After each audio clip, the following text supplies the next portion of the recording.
করে সেই নবীর উম্মত আমাদেরকে করেছেন, যিনি না হলে লাউলাকা লামা খালাকতুল আফলাক, না জমিন, না আসমান, না চাঁদ, না সূর্য, না কায়নাতের কিছু আল্লাহ বানাতেন। সেই নবীর খাতিরে আল্লাহ পাক সব কিছু বানিয়েছেন। জোরে বলুন সুবহানাল্লাহ। আমরা আল্লাহ দরবারে আরো একবার শুকরিয়া আদায় করে বলি আলহামদুলিল্লাহ। এই মাসের 12 তারিখে পৃথিবী যখন অশান্তির দাবানলে জ্বলছিল, ছেলে বাপকে হত্যা করছিল, বাপ ছেলেকে হত্যা করছিল, নোংরা রাজনীতির চক্রান্তে পড়ে সামান্য দুনিয়াবি স্বার্থের জন্য নারীদের বাঁচার কোনো অধিকার ছিল না। আইয়ামে জাহিলিয়াত যেটাকে বলা হয়, নিজের বাপ নিজের মেয়েকে জ্যান্ত দাফন করে দিত। তাদের ধারণা ছিল নারী মানে হলো অশুভ,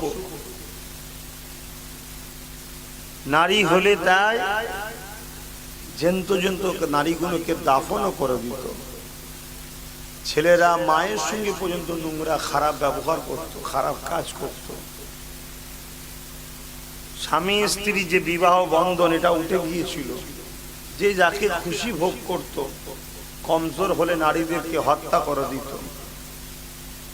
ধনী লোকরা গরিবদের ঘরে বাজারে নিয়ে যে শাকসবজি যেমন বিক্রি হয় এভাবে বিক্রি করত। ধনী লোকরা গরিবদের ঘরে কিনে নিয়ে যেত, ঘরে চাকর গোলাম বানিয়ে রাখত।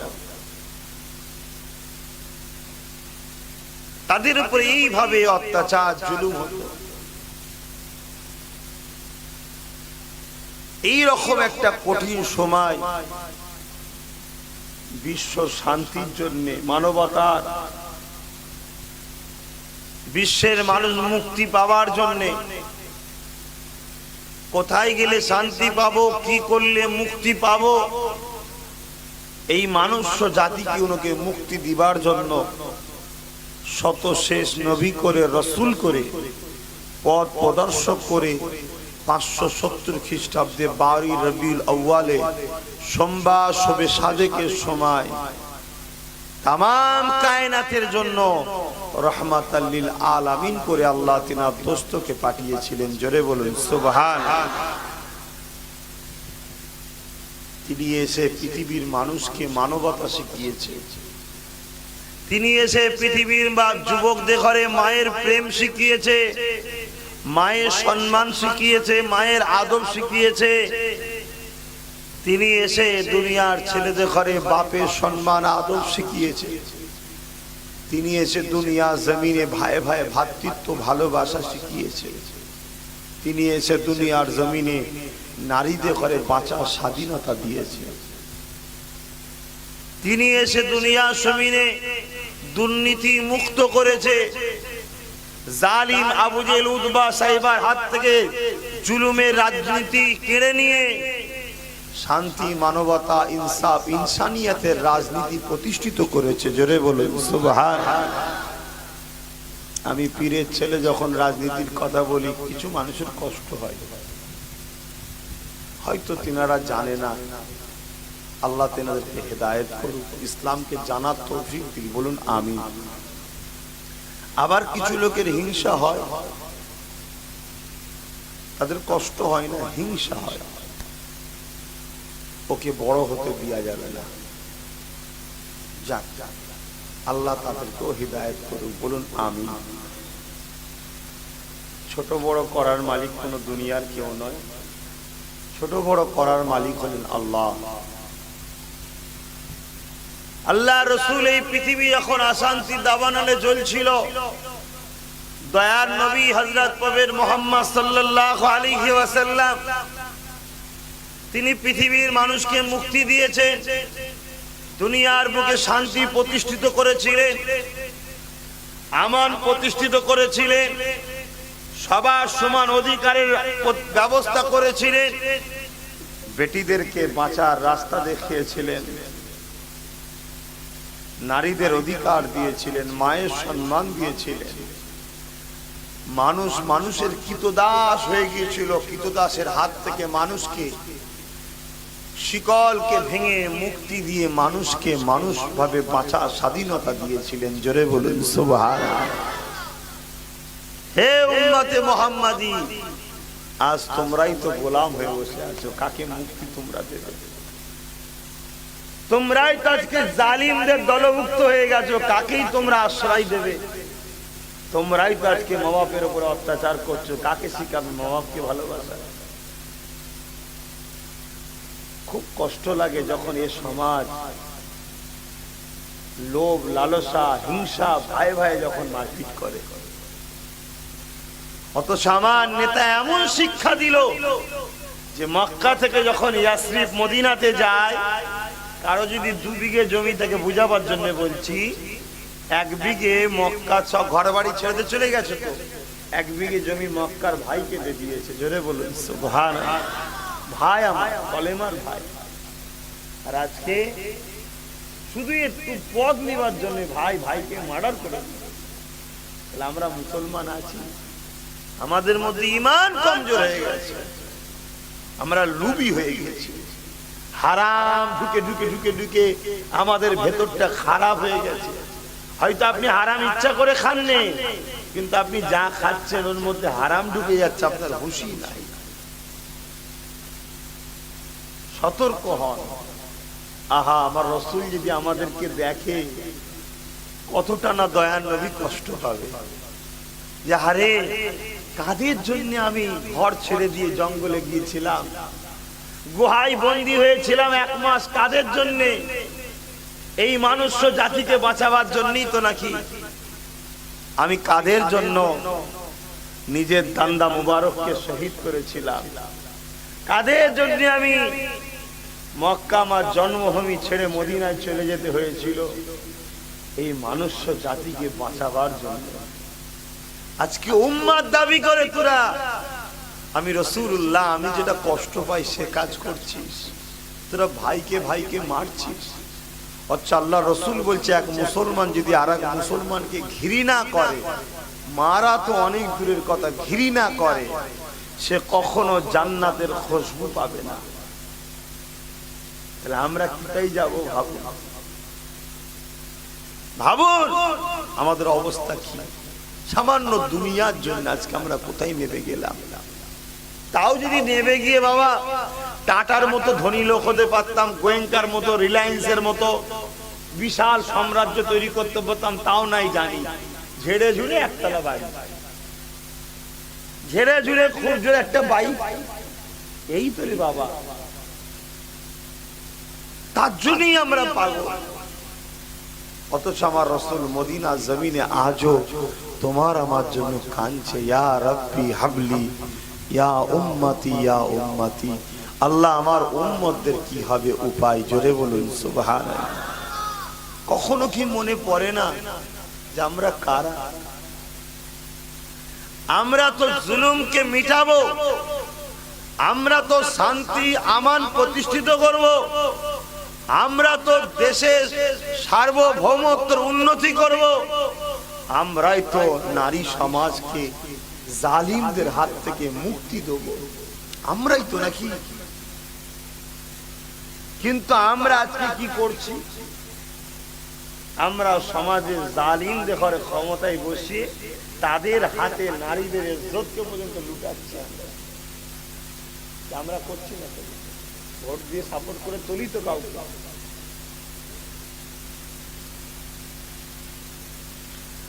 আল্লাহ নবী বড় কষ্ট করেছেন। দুনিয়া জমিনে নবী আমার এসে 40 বছর বয়স যখন হলো, নবী আমার দ্বীনের প্রচার করতে লাগলো, শান্তির কথা মানুষকে শোনাতে লাগলো। আল্লাহ নবী দলে দলে মানুষ নবী পাকের দিকে আসতে লাগলো। নবী পাক তাদেরকে বলতে লাগলো প্রেমের কথা, মানবতার কথা, শান্তির কথা, সম্প্রীতির কথা, মুক্তির কথা, ইনসাফের কথা, ইনসানিয়াতের কথা বলতে লাগলো। আল্লাহ নবী জানিয়ে দিলেন দুনিয়ার মানুষরে কেউ যদি পিপাসিক পিয়াসা মিটাতে পারো, কারো যদি পিপাসা লাগে তাকে পানি পান করাতে পারো, তার যদি পিপাসা মিটাতে পারো, আমি রাসূলুল্লাহ জানিয়ে দিই কাল কিয়ামতের ময়দানে কঠিন দিনে কোনো পানির ব্যবস্থা থাকবে না, আবে কৌসারের ব্যবস্থা থাকবে আমার আল্লাহ পাক আমার দ্বারা, ওই দিন তার পিপাসা মিটিয়ে দেবে।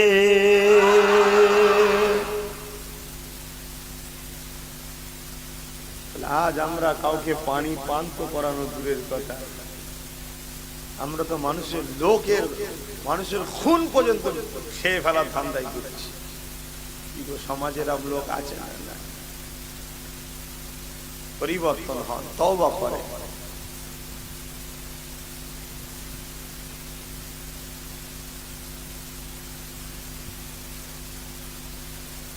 মুসলমান ঘরের ছেলে মেয়েরা, তরুণেরা, এ নবী পাকের প্রেমিকেরা, আল্লাহ নবী অনেক কষ্ট করেছেন, আল্লাহ নবী অনেক কষ্ট করে পৃথিবীর জমিনে শান্তি প্রতিষ্ঠিত করেছিলেন। আল্লাহ নবী অনেক কষ্ট করে মায়েদের সম্মান, বাপেদের ইজ্জতের কথা প্রচার করেছেন। আল্লাহ নবী অনেক কষ্ট করে নারীদেরকে মুক্তি দিয়েছিলেন। ১,৫০০ কিছু কম বেশি আগে মক্কার জমিন, তামাম পৃথিবীর জমিনেতে আবু জেহেল, উতবা, সাইবা এমন করে নেতৃত্ব চলতো, এমন করে কাজের মেলা হতো, যে মেলাতে নারীদেরকে কিনা বেচা হতো, নারীদের কোনো ইজ্জত সম্মান ছিল না। আল্লাহ নবী দুনিয়া জমিনে এসে জানিয়ে দিল, এই দুনিয়ার পুরুষেরা নারীদেরকে অপমান করো না গো, নারীদেরকে অবহেলিত করো না গো।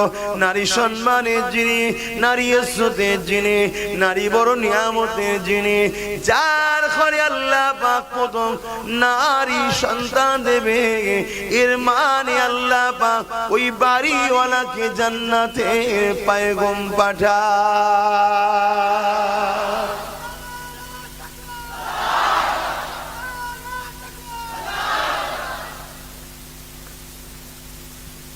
আজ আমরাও তো আজকাল নারীদেরকে সেই অপমানিত আওয়াজ শুরু করেছি। ১,৫০০ বছর আগে জ্যান্ত পুঁতে দিত, এখন মায়ের পেট থেকেই তো আমরা মেরে দিচ্ছি নারীকে। পারে কি গো, করে না? হসপিটালে গিয়ে ফটো তুলে দেখে, মহিলা সন্তান থাকলে তাকে মেরে দেয়।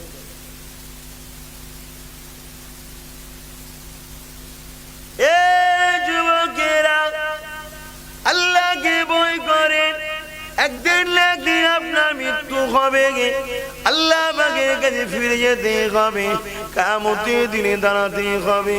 ওই দিনে বিচার আল্লাহ পাক সবার নেবে, আমারও নেবে, আপনারও নেবে, সবার নেবে। তাই বলে দিয়ে যায়, খবরদার খবরদার, আল্লাহ সৃষ্টির উপরে জুলুম করবেন না। আল্লাহ সৃষ্টিকে প্যার করেন। আল্লাহ নবী জানিয়ে দিলেন, লা ইয়ারহামুল্লাহু মান লা ইয়ারহামুন নাস, যে মানুষের উপরে দয়া করবে না, আল্লাহ পাকের দয়া কখনো সে পাবে না। আল্লাহ দয়া পেতে গেলে আল্লাহর সৃষ্টি মানুষের উপরে দয়া দেখাতে হবে।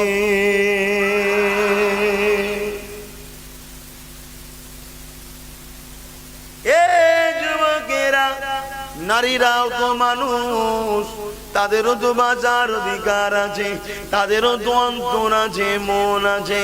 আজকে আমার ভারত জুড়ে, পৃথিবীর বুকে দেখা যায় নারীরা আবার বেউজ্জতি হতে লেগেছে। এই যুবকেরা, আল্লাহ নবীর মান্যওয়ালারা, উঠিয়ে দাঁড়াও নারীদের মর্যাদার জন্য। কেন? তোমার আমার নেতার কাজ হলো এটা, নারীদের মর্যাদা দিয়েছিল। তোমার আমার নেতার কাজ হলো এটা, অন্যায়কে মিটিয়ে দিয়ে নাইকে প্রতিষ্ঠিত করা।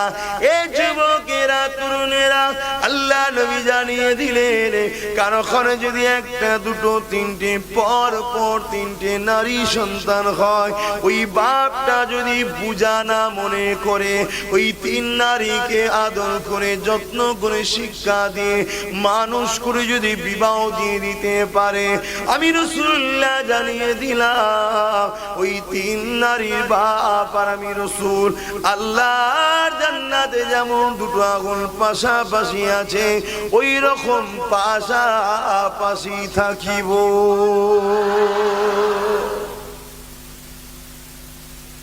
নারী কি আমাদের কাছে অশুভ নাকি?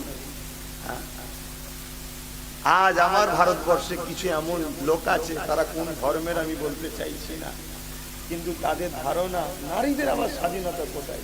এই কিছুদিন আগে বিজেপি বলেছে, নাম বলে দিচ্ছে বিজেপি বলে, নারীদের আবার স্বাধীনতা কোথায়, পেপারে দেখলাম। তাহলে বলুন এরা কি? এরা মানুষের পর্যায়ে পড়ে?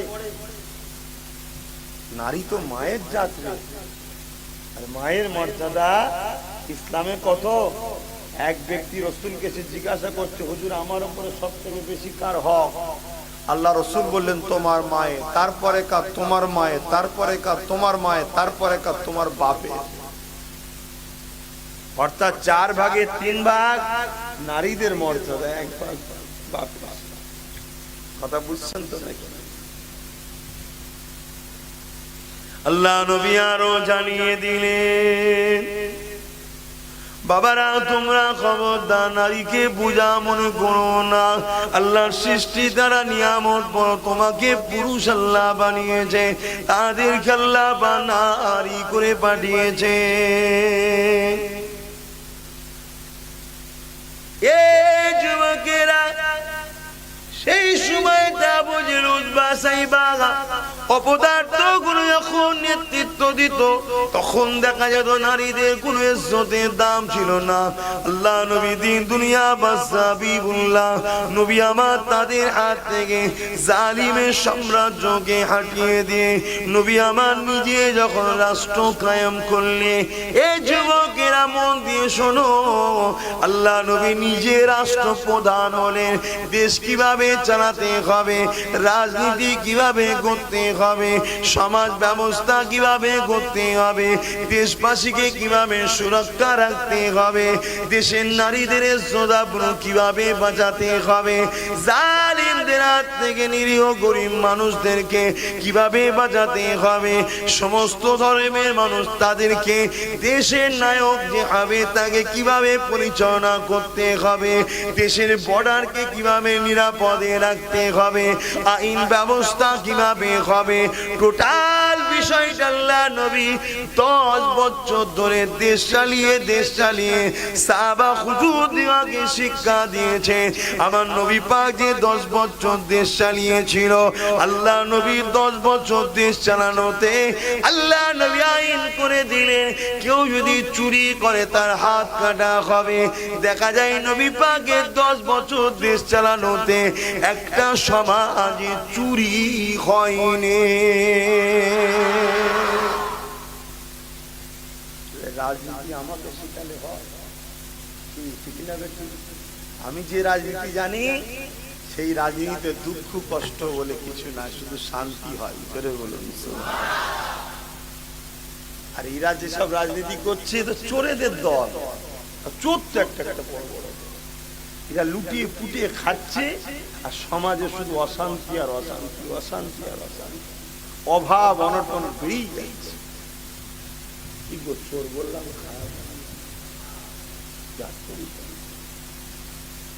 চোরকে চোর বললে গুনাহ হয় না? হক কথা না বললে গুনাহ হয়, হক কথা বললে নেকি।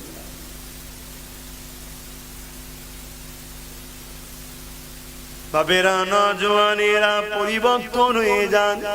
চোর বলেছি, কেউ কষ্ট পেলেন কি জানি না, পেলেও কিছু করার আমার নাই।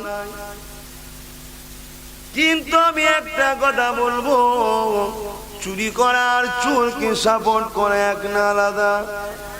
আপনারা কে?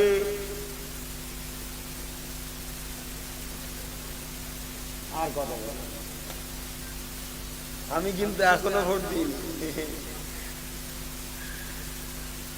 কথা বুঝছেন না? গত পঞ্চায়েতে দেবো বলে নিয়ত করেছিলাম। আমার ছোট ভাইকে চেনেন তো, পীরজাদা নওশাদ সিদ্দিকী? ওকে বললাম দেখ না লাইন ফাঁকা আছে কি, মন গেছে কি ভোট করো। ও হাসছে, কি হয়েছে? বলছে আমাদের ভোট হয়ে গেছে। তার মানে আমি ঘরে, আমার আব্বা ঘরে, মা ঘরে, তুই ঘরে, ভোট বলছে সবার হয়ে গেছে। আমি তখন অবাক হয়ে গেলাম, এ দেশ কি করে পরিবর্তন হয়? এ দেশ কি করে পরিবর্তন হয়? তিনটে প্রার্থী, একটা চোর, একটা ডাকাত, একটা ভালো লোক। ভালো লোকটা জীবনে জিততে পারবে? যাওয়ার আগে যদি ভোট হয়ে যায় সেই জায়গায় ভালো লোক কখনো চান্স পায়? আর যেখানে সমাজের দেশের নেতা চোর ডাকাত হবে সে দেশে তো সব বিক্রি হবে রে বাবা। সে দেশে তো আমপানে ঘর ভাঙবে, একজনের 8 টাকা পাবে আর একজনের তো হওয়া স্বাভাবিক। কেন? যাওয়ার আগে ভোট হয়ে যায় তো। আর আমরাও দেশবাসী কিন্তু এর জন্য দোষী না, দোষী না। আমরা অন্যায়কে সমাজে প্রতিষ্ঠিত করছি। আমাদেরও উচিত যাওয়া। এই যে আমি যাইনি এটাও আমার দোষ, যাওয়া দরকার, ভোট দেওয়া দরকার, ঠিক লোককে দেওয়া দরকার। এবার যদি বলেন তাহলে জাননে কেন এতদিন যাইনি? একটা কারণে ভাই, কাউকে আমার পছন্দ হয়নি। এতদিন জানা ছিল না পছন্দ যদি না হয় লুটাটা হলো, তার মানে কাউকে পছন্দ না হলে লুটা। আর লুটায় যদি ভোট বেশি পড়ে যায় তাহলে নির্বাচন কমিশনার ভোটটাকে ব্যান্ড করে নতুন করে আবার মানুষের সঙ্গে কথা বলবে যে কেন তোমরা লুটাই ভোট দিয়েছো, কি জন্য? এই যে 4টে 5টা দাঁড়িয়ে একটাও পছন্দ নয়, তখন তো আমরা বলতে পারবো ও অমুকের জমি দখল করে গেছে, ও এই কেলেঙ্কারি করেছে, ও এই কেলেঙ্কারি করেছে, এর রিপোর্টটা আবার দৌড় ঠেলে ফেলে। কথা বুঝছেন না? হাজার রকম সমস্যা। আমার জানা ছিল না ওই অপশনটাই তাহলে দিলে ভালো হতো। তো যাক, এতদিন তো দেওয়া হয়নি, এবারে একবার ভোট দিবার নিয়ত যদি বা করলাম তাও দেখলাম আবার যাওয়ার আগে হয়ে গেছে। এবারে কিন্তু ভোট দিব, আমি দেব, আমি নিজে ভালো মতো লোককে দাঁড় করিয়ে তাকিয়ে দেব। কথা বুঝছেন না? বোঝেন না? আপনারাও ভোট দেবেন, খবরদার ভোট বিক্রি করবেন না। ভোট হলো আপনার দেশের ভবিষ্যৎ, ভোট হলো আপনার বাচ্চাদের ভবিষ্যৎ। অথচ এটা 500 টাকায় ঘুগনি মুড়িতে নানা রকম জিনিসে বিক্রি করে দেবেন না। আপনি ভোট দিলেন, একটা ভালো লোক জিতলো, আর আপনি না দিয়ে দেখা যাচ্ছে লুটপাট হয়ে গেলে একটা চোর জিতবে, একটা খারাপ লোক জিতবে, দেখা যাবে সে 2টো মেয়ের রেপ করবে, জুলুম করবে। ঠিক না বেটা? ভোট দেবেন আপনি দেখে শুনে ভালো লোককে দেবেন। আর যদি মনে হয় যে ভালো মন্দ তো বাপ বুঝতে পারছি না 73 বছর ধরে, তাহলে একটাবার আমি যাকে বলবো তাকে দেবেন। কেন আমি এবারে সব জায়গায় প্রার্থী দেবো, কম বেশি প্রার্থী দেবো। যেখানে দেবো না সেখানেও যে দেবে তার সঙ্গে জোট থাকলে তাকে সাপোর্টও করবো। কথা বুঝে আসছে? এই জিনিসটা করছে, আপনারা কম বেশি সব জানেন তো নাকি? জানার পরেও যখন এসেছেন তার মানে পক্ষেই আছেন নাকি, না বিরুদ্ধে, না মজা দেখতে এসছেন? আব্বারা কি বলছেন দেখি ছেলে কি করছে দেখতে এসছেন নাকি? দেখার দিন নেই আব্বা, সতর্ক যদি না হই ক্ষতি হবে। এইভাবে মায়ানমার গেছে, এইভাবে সিরিয়া গেছে, এইভাবে মিশর গেছে, এইভাবে ইরাক গেছে, সব জায়গাতে মেরে শেষ করে দিচ্ছে এইভাবে। শুধু বলছে ঠিক আছে দেখছি, ঠিক আছে দেখছি, ঠিক আছে দেখছি দেখছি করতে করতেই শেষ।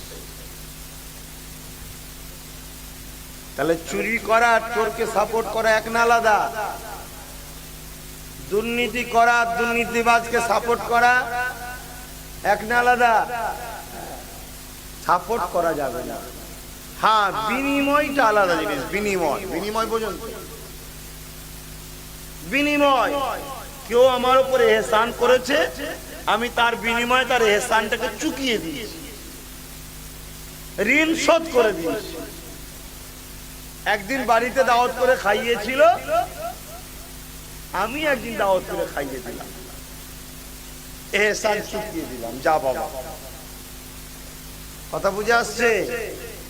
ওই জন্য আমি বারবার বলি যে নিজেদের একটা আসো দল করি, দল করে আমরা যেখানে দেবো সেখানে যে দেবে না বাকি জায়গা তাকে এহসান চুকিয়ে দেবো, তাকে দিয়ে দেবো। সব খবর রাখছেন তো নাকি? হ্যাঁ, খবর রাখবেন। আসেন নবী দিবসের মাস, একটু রাসূলুল্লাহ নিয়ে আলোচনা করি। আল্লাহ নবী 10 বছর ধরে দেশ চালালেন, কিভাবে চালাতে হবে টোটালটা শিখিয়েছেন। ইসলাম কমপ্লিট না আনকমপ্লিট? কমপ্লিট। নামাজ কিভাবে পড়তে হবে? আল্লাহ পাক কোরআনে বললেন আকিমুস সালাত, তোমরা কায়েম করো নামাজ। সাহাবারা বললেন হুজুর কিভাবে করতে হবে? নবী বললেন চলো। নবী নিজে নামাজ পড়ে প্র্যাকটিক্যাল সাহাবাদের করে দেখালেন যে এইভাবে পড়তে হয়, আমরা সেইভাবে পড়ি। ঠিক না বেটি? হুজুর রোজা কিভাবে রাখতে হবে? রাসূল নিজে রোজা রেখে প্র্যাকটিক্যাল দেখালেন, বাবা এইভাবে করতে হয় টোটালটা। হজ কিভাবে করতে হবে? রাসূল নিজে প্র্যাকটিক্যাল দেখালেন, দেখিয়ে আমাদেরকেও শিখালেন। সংসার কিভাবে করতে হবে? নবী নিজেও বিবাহ করলেন, করে কিভাবে সংসার করতে হয়, সেই সংসার স্বামী স্ত্রীর সম্পর্ক যাতে নিজেদের মধ্যে কখনো অশান্তি না হয়, ঝগড়া না হয়, সুন্নতি তরিকা, সেই শিক্ষা আমাদের ঘরে দিবেন। আল্লাহ রাসূল মেয়ের বিবাহ কিভাবে দিতে হবে? রাসূলুল্লাহ বলেন আমি ফাতেমা যেভাবে দিয়েছি ওইভাবে দেব। টোটালটা রাসূল থেকে আমাদের নিতে হবে। ঠিক না? অন্য কারো থেকে নিয়ে শরীয়তে হালাল না হারাম? জোরে বলো। টোটালটা রাসূলুল্লাহ যেভাবে দিয়েছে সেভাবে নিতে হবে। আল্লাহ বা কুরআন বাগে জানিয়ে দিলেন লাকাদ কানা লাকুম ফি রাসূলিল্লাহি উসওয়াতুন হাসানাহ। এ দুনিয়ার মানুষেরা, আমি আল্লাহ বা তোমাদের জন্য আমার নবীকে সবথেকে উত্তম আদর্শওয়ালা করে পাঠিয়েছি। আমার নবীকে তোমাদের জন্য উসওয়া করেছি, মডেল করে পাঠিয়েছি। তোমরা নামাজ পড়বে আমার নবীকে দেখো, রোজা রাখবে আমার নবীকে দেখো, হজ করবে আমার নবীকে দেখো, যাকাত দেবে আমার নবীকে দেখো, দান খায়রাত করবে আমার নবীকে দেখো, মেয়ের বিবাহ দিবে আমার নবীকে দেখো, আত্মীয়তা করবে আমার নবীকে দেখো, পাড়া প্রতিবেশীর সঙ্গে উঠা বসা করবে নবীকে দেখো, ব্যবসা করবে নবীকে দেখো, কারবার করবে নবীকে দেখো। এই দুনিয়া মানুষেরা রাজনীতি করবে, ওটা আমার নবীকে দেখো। কারণ আমার নবী যে 10 বছর রাজনীতি শিক্ষা দিয়েছে এবং দেশ চালিয়েছে, ওই 10 বছরে যেভাবে ওই দেশে আমার শান্তি ছিল, পৃথিবীর জমিনে কখনো এত শান্তি, এত আমান, এত নিরাপদ কখনো হয়নি।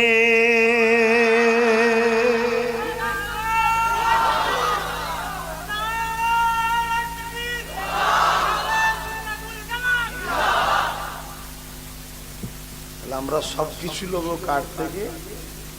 জেনে বলুন। নবীর থেকে নেবেন, তো নবীর থেকে নিতে গেলে একটা মাধ্যম থেকে নিতে হবে। তো নবী কি করেছে এই শিক্ষাটা আপনাদের দেবে কে? বলবেন তো?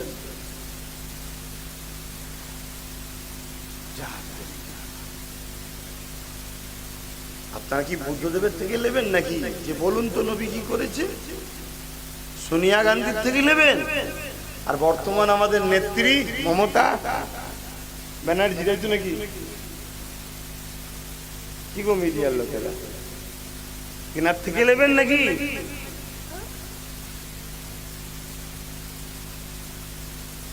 দুনিয়ায় চলতে গেলে আত্মীয়তা করতে হবে, দুনিয়ায় চলতে গেলে ব্যবসা করতে হবে, দুনিয়া চলতে গেলে সংসার করতে হবে, দুনিয়া চলতে গেলে কারবার করতে হবে, দুনিয়া চলতে গেলে বন্ধু করতে হবে, দুনিয়া চলতে গেলে জাতি ধর্ম বর্ণ নির্বিশেষে গায়ের ইসলামের সঙ্গে মিশতে হবে, উঠা বসা করতে হবে। এ যুবকেরা, কিন্তু মধ্যে আখিরাতকে পেয়ে যাবে। তা কিভাবে বন্ধুর সঙ্গে মিশবো, কিভাবে গায়ের ইসলামের সঙ্গে মিশবো, কিভাবে সংসার জীবনটা করব, কিভাবে আত্মীয়তা করব, এই শিক্ষাটা কার থেকে নেবে? এই যুবকেরা, তরুণেরা।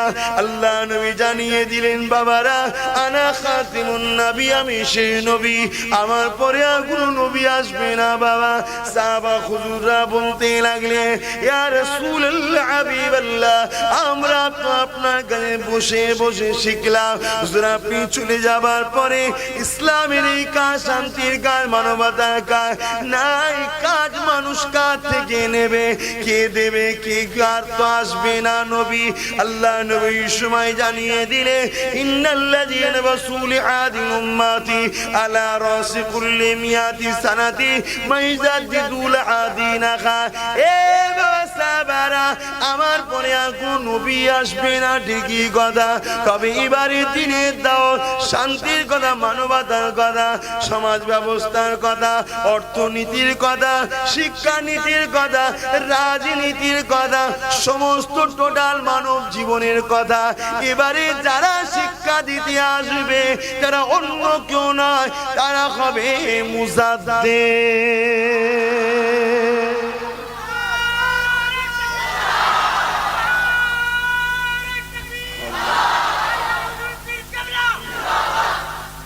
তাহলে মুজাদ্দিদ, আমাদের কোনো মুজাদ্দিদ আছে? আপনারা কোনো মুজাদ্দিদ পেয়েছেন বা মানে? কি না বলতে পারেন? গাল দিবার বেলায় তো গলা লম্বা লম্বা করে বলো, কথা বলো। মুজাদ্দিদ আছে আপনাদের? কে? দাদা হুজুর আবু বকর সিদ্দিক রাহমাহুল্লাহ, ঠিক না বেটি? তিনার জীবনী পড়েছেন? তিনি কি করেছে জানেন? তিনি কি করেছে আপনারা খবর রাখেন? পাড়ায় পাড়ায় গিয়ে জলসা করেছে, আর গদিতে বসে তাবিজার ফু দিয়েছে, পানির বোতলে ফু মেরেছে। এটা করেছে শুধু? কি করেছে তো জানতে হবে। শুধু লোকের মেহমানের বাড়ি যাব, মুরিদের বাড়ি যাব, জলসা করব,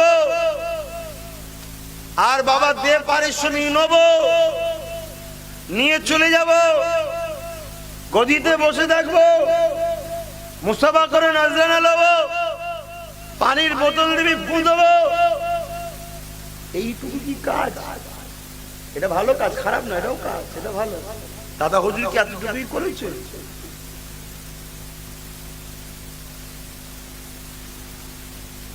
একটা নয়, দুটো নয়, হাজার হাজার শিক্ষা প্রতিষ্ঠান আমার আবু বকর সিদ্দিক তৈরি করেছে। জোরে বলুন সুবহানাল্লাহ।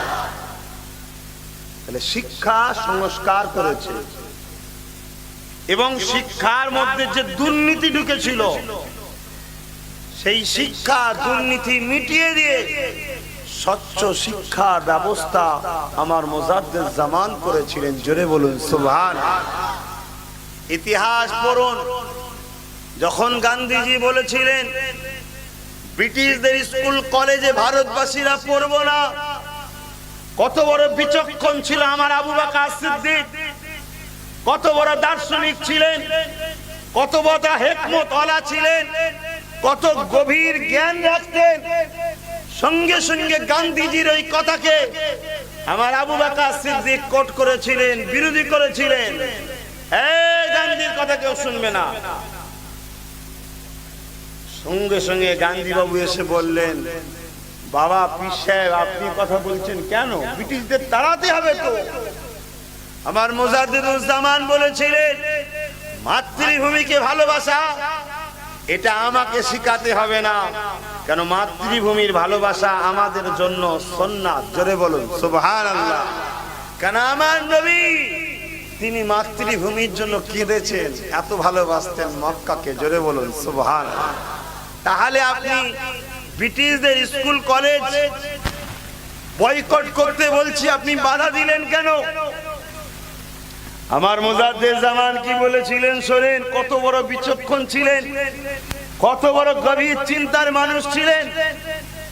আমার মুজাদ্দিদ জামান বলেছিলেন, যদি আপনি আমার ভারতবাসীকে বলেন স্কুল কলেজে পড়তে হবে না, ধরুন পড়া বন্ধ করে দিল, দেশবাসী তো মূর্খ হবে। মূর্খ সমাজ কখনো আগাতে পারেনি। আজকে আপনারা আগাতে পারেন না কেন? লজ্জা করছেন কেন বলবেন তো, কথা বলেন। নিজে বুঝতে পারছেন তো, বাপ আপনার জীবন ধরো শেষ হয়েছে, আপনার ছেলেটাকে পড়ান না, আল্লাহ রাস্তায় পড়ান। ছোট্ট ছোট্ট ছেলে, এত বড় বড় মোবাইল, ও ছেলে মানুষ হবে? এবার এই কথা বেশি বললে বলবে এই তো বড্ড বাড়াবাড়ি হয়ে গেল, মাথায় তো পড়ে গেছে। আমি মাথায় উঠেছি, যার আমার সঙ্গে মিশা দরকার, লাঠি খেতে পারলে মিশবে না, কেটে বড়। কথা বুঝে আসছে? কেন তোমাদের সঙ্গে আমাদের সম্পর্ক আমি মনে করি রক্তের থেকেও ক্লোজ, কেন ইমানি সম্পর্ক। বলুন সুবহানাল্লাহ। রক্তের সম্পর্ক কিয়ামতের দিন আলাদা হয়ে যাবে। ছেলে জাহান্নামে যাবে, বাপ জান্নাতে যাবে, বাপ জাহান্নামে, ছেলে জান্নাতে যাবে। আর ইমানের সম্পর্ক উভয়ই জান্নাতে যাবে। জোরে বলুন সুবহানাল্লাহ। তাহলে ইমানের সম্পর্ক তো রক্তের সম্পর্ক থেকে আগে, ঠিক না? আমি যখন যুবক, আব্বা কোনোকে বলবো না, আমি যখন যুবক গুণ, আমার ভাই, ইমানি ভাই, তো বদমাশি করলে পিটাও দরকার আছে, পিটতে হবে, ঠিক না বেটি? আগামী দিন ওই জন্য বলেছি তো, বাম কংগ্রেস টিএমসি কে কোনো যদি যুবক ভোট দেয় তাকে পিটা দরকার। ওই পিটা বলতে কি মারপিট নয়, ভালোবাসার মার, যদি পরিবর্তন হয়, খবরদার এদেরকে ভোট দেবে না। ভোট দেবে তোমার ভাই দল করতে, সেই দল করবে। ওদের যদি প্রয়োজন হয় মুসলিমের ভোট, তাহলে আসুন আমরা জোট করব, যার প্রয়োজন জোট করব, ঠিক না বেটি? আর যদি বলেন মুসলিম ভোটের প্রয়োজন নেই, তুই তোর মতো চা, আমি আমার মতো চা, তাতে 50, 60, 70 যা থাকবে নিজের বাপ থাকবে, নিজের থাকবে। এবারে কেউ যদি মনে করো তোমার সঙ্গে আমার সম্পর্ক নেই, ভাই কোনো বেঈমানের সঙ্গে আমারও সম্পর্ক নেই, চলে যা, চলে যা। কথা বুঝে আসছে না? একটা হিন্দুকে গলায় নেবো, একটা আদিবাসীকে গলায় নেবো, দলিতকে গলায় নেবো, কিন্তু মুসলিম সুরাতে মুনাফিককে কোনোদিন গলায় নেবো না। যদি বলেন আপনি একটা হিন্দুকে গলায় নেবেন বলছেন আর মুসলিম না, লোক আমার কথা নয়, আমার রাসূলুল্লাহর কথা। যে একটা গায়ের ইসলামের সঙ্গে মেশো, ও না জেনে ভুল করছে, হয়তো জেনে পরিবর্তন হতে পারে। আর একটা মুনাফিকের সঙ্গে কখনো মিশবে না, কোন সব জানে তাও শয়তানি করে। কথা বুঝে আসছে? অতএব মুনাফিক কোনোদিন হিদায়াত হবে না। আর গায়ের মুসলমান আল্লাহ চাইলে হিদায়াত হয়ে যেতে পারে, তোমার ব্যবহার, আখলাক, কথাবার্তা আর চরিত্রে সে ভালো হয়ে যেতে পারে। অতএব একটা হিন্দু কে গলায় লবো, একটা আদিবাসীকে গলায় লবো, একটা দলিতকে বুকে জড়াবো। আয় আমরা উভয় ভাই, উভয় দেশবাসী, আয় উভয় মিলে লড়াই করি, নিজেদের অধিকারকে আদায় করি। যার যেটা সংখ্যা অনুপাতে আমরা ভাগ বাটরা করব, শুনছেন না? আর এইটা বাবা সাহেব আম্বেদকরেরই কথা। কিন্তু একটা মুনাফিককে কখনো সাথে লড়বে না। আমার কথা কি আমার মুরব্বীদের অসুবিধে হলো? মুখে রোদ লাগছে কেন রে বাবা? এমনি কালো মানুষ, মুখে রোদ লেগে আরো কালো হয়ে যাবে। রং কি হবে, ধুয়ে খাবে না? চোখে লাগছে, কষ্ট হচ্ছে তো, একটু আনন্দ করে বললাম রে বাবা, আল্লাহর সৃষ্টি কখনো খারাপ না, ঠিক না? আল্লাহ যাকে যেভাবে সৃষ্টি করেছে তার জন্য ওইটাই উত্তম ছিল। বলুন আলহামদুলিল্লাহ। আচ্ছা আচ্ছা, কি সর্বনাশ হবে বলেন?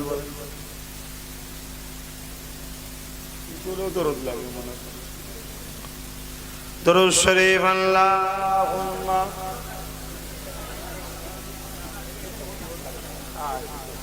দাঁড়িয়ে থাকে না।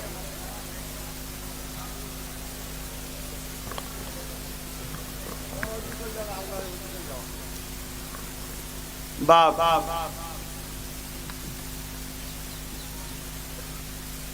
বস বস,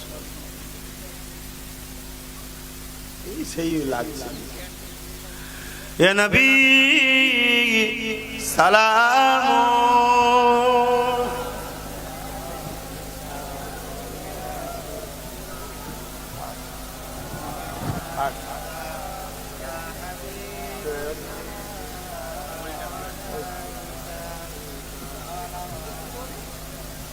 তুলে দাও না গো।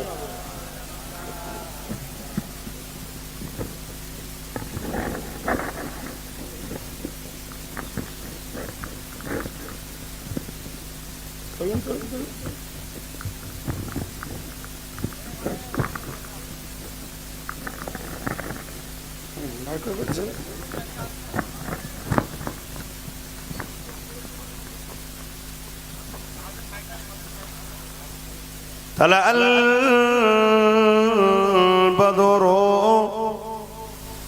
علينا কারো মনে কষ্ট দিলে হবে না, কেননা হকুন নাস, আল্লাহর সৃষ্টি কে ভালোবাসতে হবে। লা ইয়ারহামুল্লাহু মান লা ইয়ারহামুন নাস, যে আল্লাহর সৃষ্টিকে ভালোবাসে না আমার আল্লাহর দয়া সে পাবে না। তাহলে হিন্দু হোক, দলিত হোক, আদিবাসী হোক, যে কোনো ধর্মের মানুষ হোক, তাকে ভালোবাসবেন। আল্লাহর সৃষ্টি হিসাবে একে অপরে মিলেমিশে থাকবেন। দুনিয়া আজকে ফিতনার দিকে হু করে যাচ্ছে, শুধু আমার ভারত নয়, দুনিয়া যাচ্ছে। আমার ভারতেই যে শুধু অবস্থা খারাপ তা নয়, পুরো দুনিয়াতেই মানুষ আজকে অশান্তির দাবানলে চলছে। একদল পুঁজিপতিদের হাতে গরিব মানুষরা আবার কৃতদাস হয়ে গেছে। ১৫০০ বছর আগেও ঠিক এরকমই ছিল, এর থেকে কঠিন ছিল, সেই কঠিনটা আবার হচ্ছে। আল্লাহ রসুল কিন্তু সেই কঠিন সমস্যাটা সমাধান করে দিয়েছিলেন, রাষ্ট্র কায়েম করেছিলেন। আজ প্রতিটা মুহূর্তে মুহূর্তে আমার বাংলা সহ পুরো ভারতবর্ষে নারীদের ঘরে রেপ করছে। বলুন, আপনাদের ঘরেও তো বোন বেটি মা আছে, তাহলে নারী মায়ের জাত, নারী বেটির জাত, নারী বোনের জাত। সেই নারীদের উপর আজকে পুরো ভারত এবং বিশ্ব জুড়ে অত্যাচার হচ্ছে। তা আমি আমার ভারত ও বাংলার কথা বলছি, আমার ভারত ও বাংলাতেও হচ্ছে। ১৫০০ বছর আগে সমস্যার সমাধান হচ্ছিল না, কেন হবে? কেন যারা এই জুলুম কাজ করে তাদের কোনো না কোনো সম্পর্ক নেতাদের সঙ্গে দূরে হোক কাছে থাকে, তাই তো তারা সাহস পায়। আর নেতারা অমনি পুলিশকে ফোন করে দেয়, খবরদার যাবি না, তুলবি না, জঙ্গল মহলে পাঠিয়ে দেবো, হিতা পাঠিয়ে দেবো, হুতা পাঠিয়ে, বেচারি তারাও পেরেছেন। কথা বুঝে আসছে? আজকের দিনে এই যে নারীদের উপরে অত্যাচার হচ্ছে, বলুন আমার নবীর উম্মাত হিসাবে জিজ্ঞেস করছি, এই নারীগুলোকে বাঁচাবার দায়িত্ব আমাদের নিবার দরকার আছে না? সে হতে পারে দলিতের ঘরের মেয়ে, আদিবাসী ঘরের মেয়ে, মুসলিম ঘরের মেয়ে, যে কোনো ধর্মেরই হোক না কেন, আল্লাহর সৃষ্টি তোরে বাবা, তারা তো কমজোর দুর্বল, তো তাদেরও তো বাঁচার স্বাধীনতা আছে। এই কয়েকদিন আগে ইউপিতে মনীষা বলে একটা ছোট্ট বাচ্চা মেয়ে, ফুলের মতো হালকা বয়স, তাকে রেপ করে জিভ কেটে তার পিঠের মেরুদণ্ডের হাড় ভেঙে দিয়েছে। তাকে ছেলে ভর্তি থানায় বলে হসপিটালে ভর্তি করা হয়েছে। যোগীর পুলিশ গিয়ে রাতারাতি চুরি করার মতো লাশটাকে বার করে হসপিটাল থেকে বার করে পুড়িয়ে দিল, গোপনে, মা বাপকে জানতে দেয়। এই তো অবস্থা ভারতে। আমার বাংলাতেও এই অত্যাচার হচ্ছে। কিছুদিন আগে রায়গঞ্জে হলো, তারপরে কামদুলিতে হলো, অহরহ হচ্ছে, কোনো বিচার হচ্ছে। এটা বাংলা বলে নয়, বিহার বলে নয়, ইউপি বলে নয়, যেখানেই নারীদের উপরে অত্যাচার হোক, আমার মনে হয় সবাই মিলে একটা আন্দোলনের দরকার। সেটা হলো নারীদের, রেপিস্টদের একটাই শাস্তি, রাজপথে প্রকাশ্য ফাঁসি দরকার আছে না? না, এই আন্দোলনে আগামী দিন আমি রাজপথে নামবো, রোড র্যালি করব, মিছিল হবে। আপনারা একটু কাজ কাম ছেড়ে দিয়ে পায়ে পা মিলাতে পারবেন তো নাকি? বেরোতে পারবেন তো নাকি? যদি না বেরোন, আজ কারো গুণের উপরে অত্যাচার হয়েছে, একদিন আপনাকেও হয়তো কাঁদতে হতে পারে। কেন? যারা শয়তানি করে এদের আস্তে আস্তে আস্তে আস্তে পাপ বাড়তে থাকে। কথা বুঝে আসছে? কিন্তু আমরা যদি একটা বার আইন তৈরি করে গোটা 10 কেজি টাঙিয়ে দেওয়া যায়, বাকি যাদের অন্তরে এই শয়তানি খেয়াল আছে না, ও ভেতরে ভেতরেই মরে যাবে, বাইরে বেরোবে না শয়তানটা। ঠিক না বেটি? আল্লাহ নবী যখন রাষ্ট্রকে শাসন করলেন, কায়েম করলেন, নবীও আইন করলেন, রেপিস্টদের একটাই শাস্তি, মৃত্যুদণ্ড। ব্যাস 10 বছরে একটা নারী আর রেপ হয়নি। বলুন আলহামদুলিল্লাহ। আইন করা করতে হবে। চিৎকার তো অনেক দিচ্ছি, হচ্ছে না। তাহলে যারা আইন তৈরি করে, লোকসভা বিধানসভা, সেই জায়গাতে আমাদের লোক পাঠাতে হবে, ঠিক না বেটি? এজন্য আমি করছি। আজকে যারা গরিব মানুষ, আমি আপনি ধনী লোক, মেয়েদের বিবাহের জন্য চিন্তা নেই। যারা গরিব, মেয়ের বিবাহ দিবার পয়সা নাই, ভ্যান চালিয়ে খায়, দিন মজুরি করে খায়, সেলসম্যান করে খায়, লেবারি করে খায়, রাজমিস্ত্রির জুগারি করে খায়, পরের জমিতে চাষ করে খায়, বলুন, বা হকারি করে খায়। আজকের দিনে বিয়ে দিতে গেলে কত টেনশন তাদের। অথচ আজকেই আমার কাছে গিয়েছিল, রোজই আসছে, বিবাহ দেবো, মেয়ের পয়সা দেন। ভাই আমার কাছে তো রাজকোষ নেই, আমি বুঝতে পাবো। আমার যেটা জাকাত আছে বা নিজের ব্যক্তিগত পাড়া প্রতিবেশীদের ঘরে তো দিতে হবে রে বাবা, কিন্তু অহরহ তো আসছে। আর সংগঠনের যেটা ফান্ড, ওটা তো গরিব ছেলেদেরকে পড়ানোর জন্য। আপনাদের বলে যায়, যদি আপনাদের বাচ্চাদের মধ্যে কারো ব্রেন ভালো হয়, মাধ্যমিকে 90% নম্বর পায়, পড়া যদি না পারেন আমার সঙ্গে যোগাযোগ করবেন, আমি পড়াবো আপনাদের বাচ্চাদের ঘরে। আমি অঙ্গীকারবদ্ধ, তার জন্য সংগঠন করেছি। কিন্তু এই যে গরিব মেয়েগুলোর বিবাহ দিতে পারছে না, আমি দাবি করেছি ওয়াকফ সম্পত্তি থেকে মুসলিমদের ঘরে, বন দপ্তরের টাকা থেকে আদিবাসীদের ঘরে, মাতুয়াদের ঘরে, এবং দেওপত্য সম্পত্তি থেকে হিন্দু ভাইদের গরিব মেয়েদের বিবাহের জন্য টাকা দিতে হবে। কেউ দিতে চাইছে না। তাহলে আমরা যদি ঐক্যবদ্ধ হয়ে নিজেরা যদি নিজেদের শক্তি তৈরি করি, করে যদি সেখানে লোক পাঠাতে পারি, তাহলে আমরা আমাদের অধিকারকে কিনে নিতে পারবো, ঠিক না বেঠিক? তাই আমি কাজ করছি, ভুল করছি নাকি?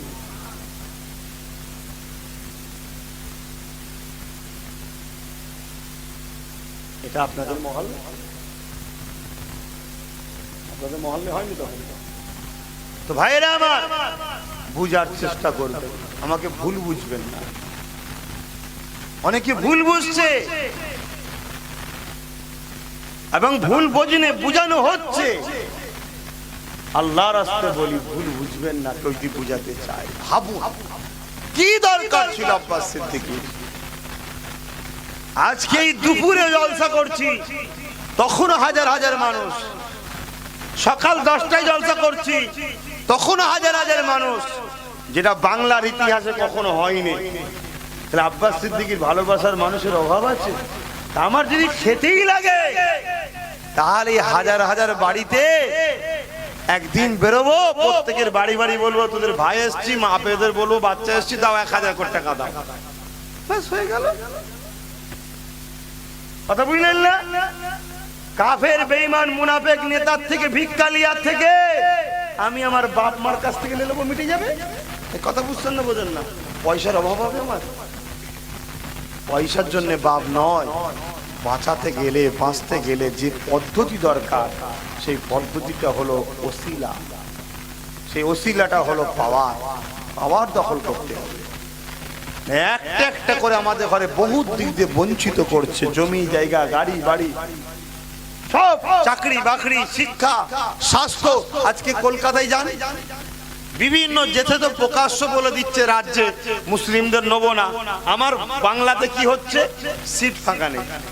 পেশেন্ট নিয়ে গেলেই মুসলিম দেখলেই কি বলছে? সিট ফাঁকা নেই, সিট ফাঁকা নেই, সিট ফাঁকা নেই। ঘুরতে ঘুরতে ঘুরতে ঘুরতে ঘুরতে সে মারা যাচ্ছে। এরকম অনেক হচ্ছে, অনেক হচ্ছে। আমার কাছে তথ্য আসছে, তাই আমি বলছি। অথচ আমাদেরই 22 থেকে 30 হাজার কোটি টাকা পার বছর ইনকাম। প্রতি বছরে 2-5টা করে জায়গায় হসপিটাল করা যায়। দুটো পাঁচটা জায়গায় বড় বড় শিক্ষা প্রতিষ্ঠান করা যাবে প্রতি বছরে। তাহলে এক এক বছরে পাঁচটা পাঁচটা জায়গায় করে করলে 10 বছরে 5-10-এ 50টা হসপিটাল তৈরি হয়ে যাবে। কথা বুঝে আসছে না? তাহলে আমাদের তখন টেনশন থাকবে। তাহলে সেই জায়গাটায় পৌঁছাতে গেলে তাহলে আমাদের ভালো ভালো লোককে তো পাঠাতে হবে। তো পাঠাতে গেলে আমাদের নিজেদের একটা দল করতে হবে। তো সেই দলটা মুসলিম, দলিত, আদিবাসী মিলে একটা ইউনিট তৈরি করছি। আপনারা বলুন এই কাজ করব না ছেড়ে দেবো? ভালোভাবে বলুন। আপনাদের কারো আপত্তি আছে? খুশি মনে বলছেন তো? আমি এগিয়ে যাব না পিছিয়ে যাব?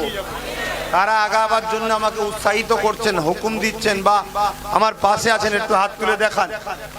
কথা দিচ্ছেন তো নাকি? হাতটা তুলে রাখবেন। হাতটাই যে তুলেছেন সত্য না মিথ্যা? যদি হাত তুলেছেন আর অন্তরে যদি আরেক কিছু থাকে একে কি বলা হয়?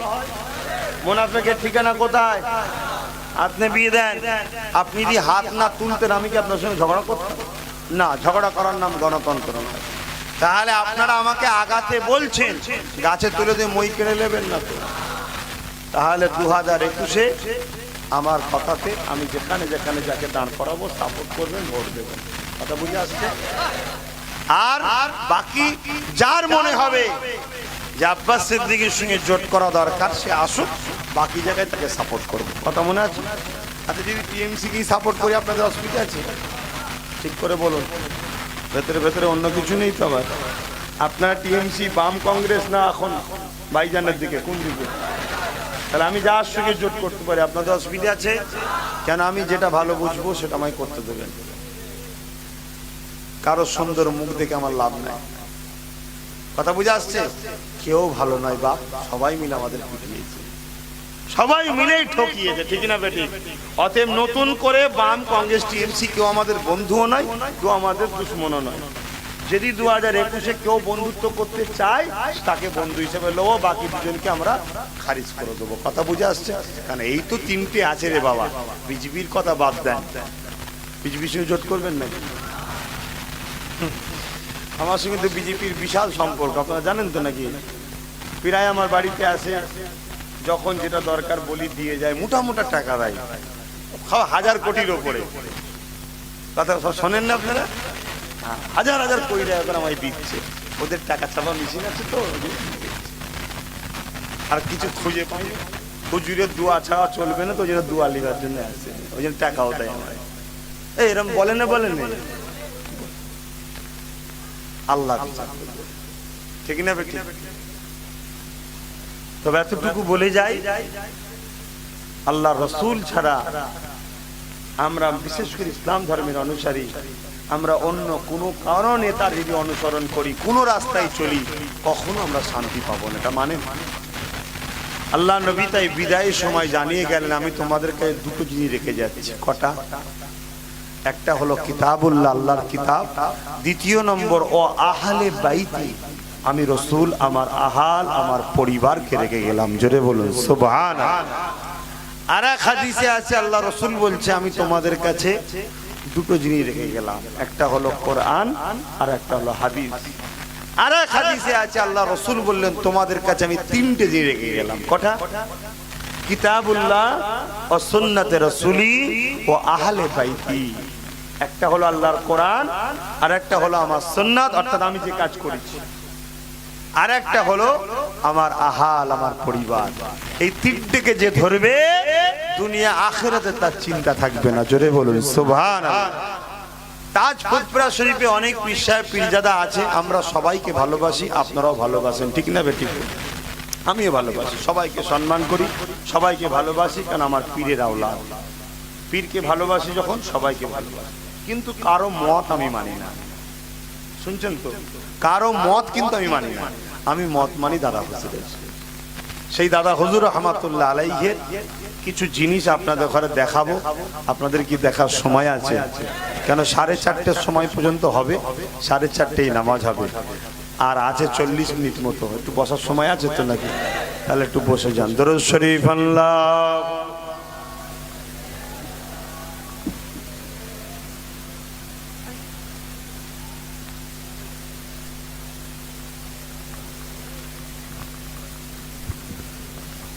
আমার সেই ছেলেগুলো কোথায় গেল?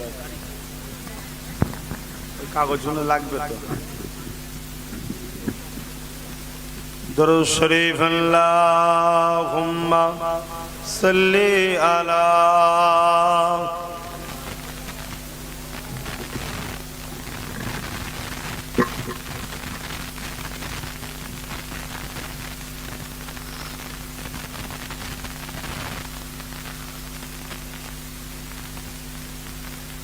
আল্লাহুম্মা সাল্লি আলা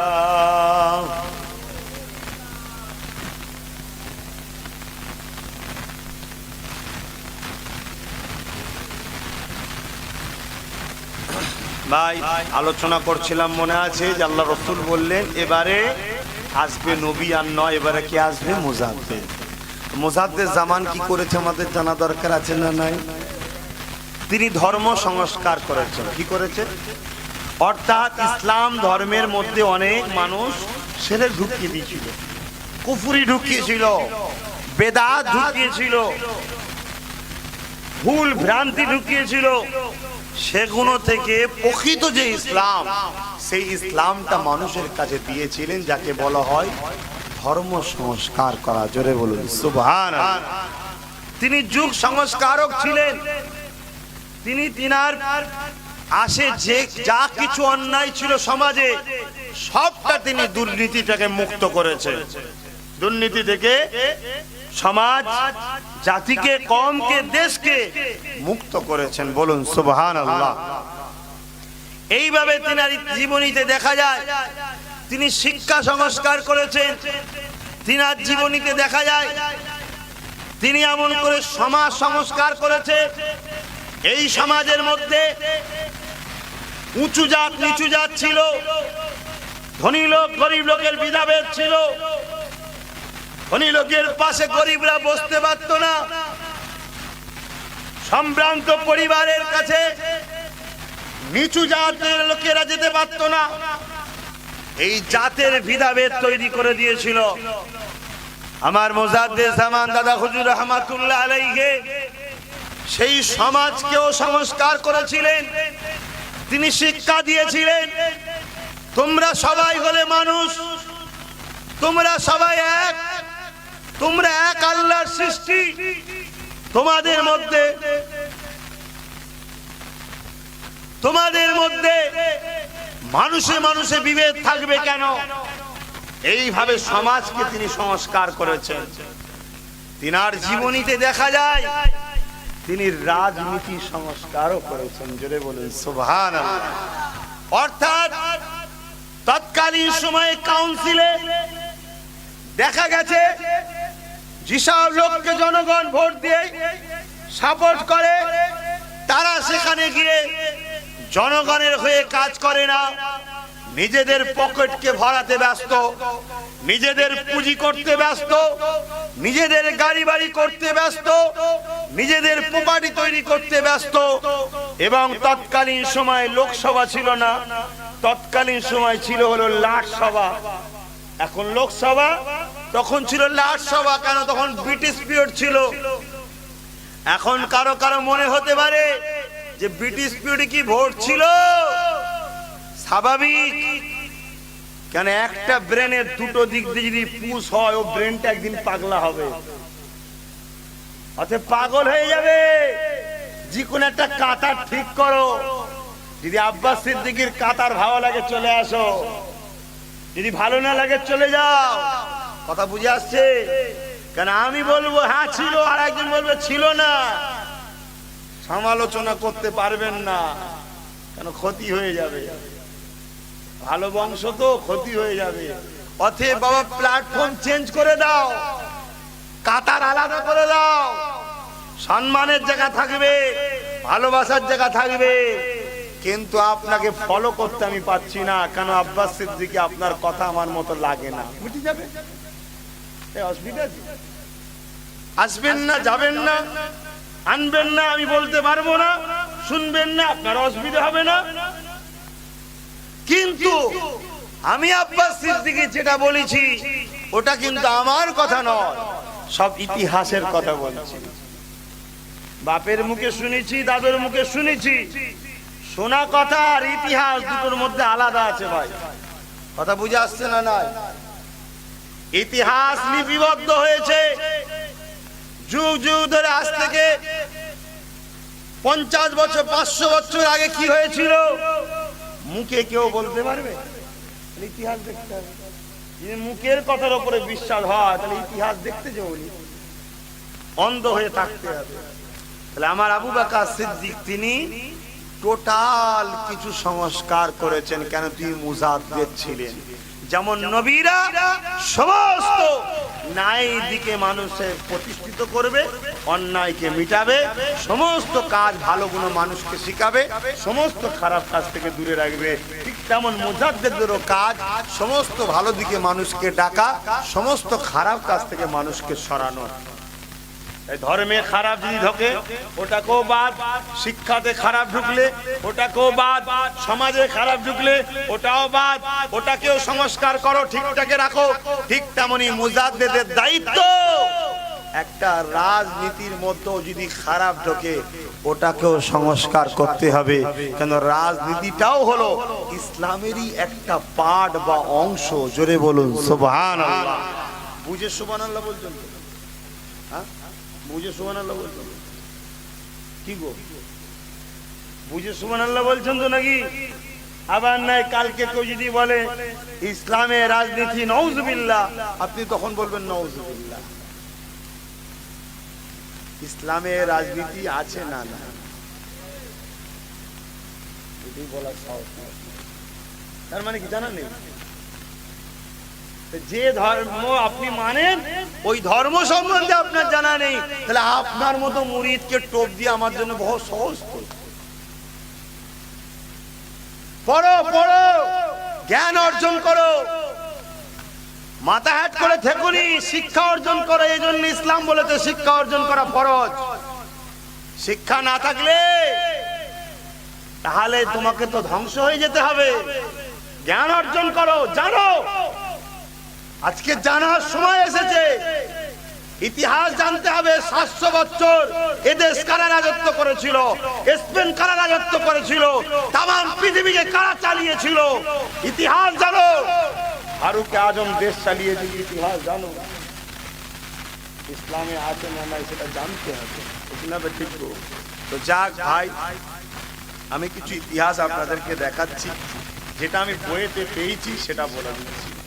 দুটো কথা, দাদা হুজুরের রাজনীতিতে অবদান কি এবং ব্রিটিশ পিরিয়ডের রাজনীতি ছিল কি ছিল না, তাই তো। দেখুন, বইটার নাম হচ্ছে রাজনীতিতে বঙ্গীয় উলামার ভূমিকা। বইটার নাম রাজনীতিতে বঙ্গীয় উলামার ভূমিকা। এই বই আমি লিখিনি। ইনি একজন পিএইচডি মানুষ, ডক্টরেট করেছে, তিনি লিখেছেন। সেই বইয়ের লিখছে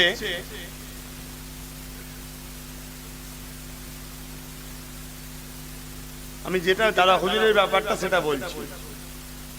মাওলানা আবু বকর সিদ্দিক রাহমাহুল্লাহ প্রতিষ্ঠিত সভাপতি ছিলেন। ভারত স্বাধীনতা আন্দোলনে অংশগ্রহণ করেন। ভারত স্বাধীনতা আন্দোলনে দাদা হুজুর অংশগ্রহণ করে। আমি বলছি না ভাই, বই বলছে।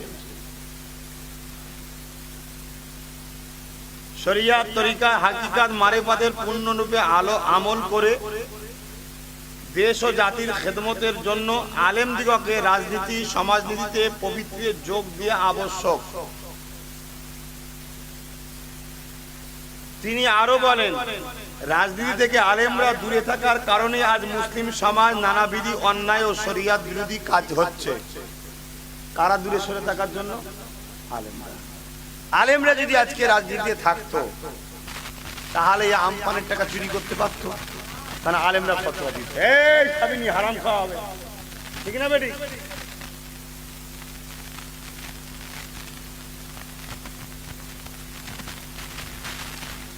এইভাবে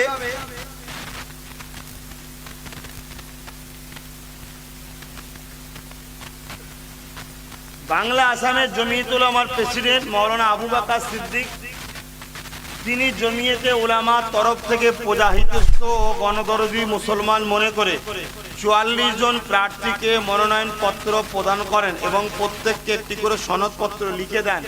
তার মনোনয়ন পত্রর এই যে 44 জন দিয়েছিলেন, এই যে 44 জনের নাম এই বইয়ে থেকে পাওয়া যাচ্ছে। কথা বুঝে আসছে? এবং এই রকম আর একটা বই রয়েছে, যে বইটার নাম হচ্ছে যুগ পুরুষ শাহ আবু বকর সিদ্দিক, যেটা ফুরফুরা শরীফ থেকে প্রকাশিত হয়েছে, সেটা আপনারা গেলে পাবেন। কথা বুঝে আসছে? ফুরফুরা শরীফের ইতিহাস বলে একটা বই আছে,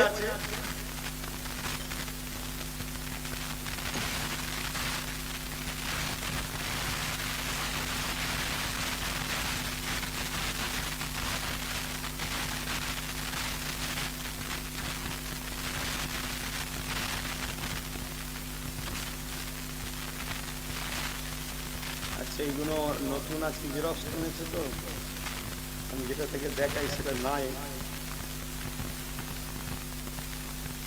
এই যে কথা বলছিলাম, যুগ প্রবর্তক শাহ আবু বকর সিদ্দিক পূর্ব ভারতের ধর্ম সমাজ সংস্কারের আন্দোলন। রাজনীতিটা সমাজের মধ্যে না বাইরে? একটু বলবেন, আপনি কিছু জানেন না বাবা? তাহলে সমাজ সংস্কার করেছেন দাদা হুজুর পীর কেবলা। এই বইয়েতে কোথায় পাবেন?